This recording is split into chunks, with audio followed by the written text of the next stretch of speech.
இறை வார்த்தை மத்தேயு நற்செய்தி பிரிவு 20 இறை சொற்றொடர்கள் 20 முதல் 28 முடிய.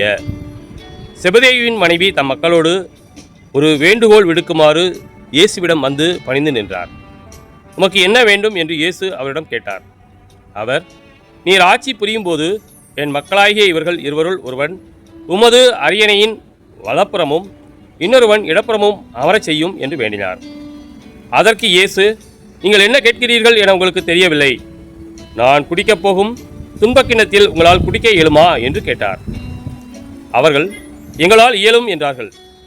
அவர்களை நோக்கி, ஆம், என் கிண்ணத்தில் நீங்கள் குடிப்பீர்கள். ஆனால் என் வலப்புறத்திலும் இடப்புறத்திலும் அமரும்படி அருள்வதோ எனது செயல் அல்ல. மாறாக அவ்விடங்களை என் தந்தையை யாருக்கு ஏற்பாடு செய்திருக்கிறாரோ அவர்களுக்கு அவை அருளப்படும் என்றார்.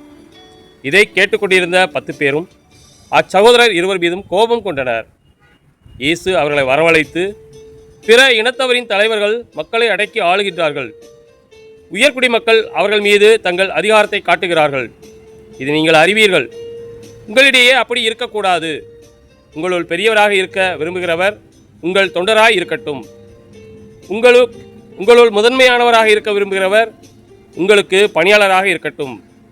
இவ்வாறே மானிட மகனும் தொண்டு ஏற்பதற்கு அல்ல, தொண்டு ஆற்றுவதற்கும் பலருடைய மீட்புக்கு ஈடாக தம் உயிரை கொடுப்பதற்கும் வந்தார் என்று கூறினார்.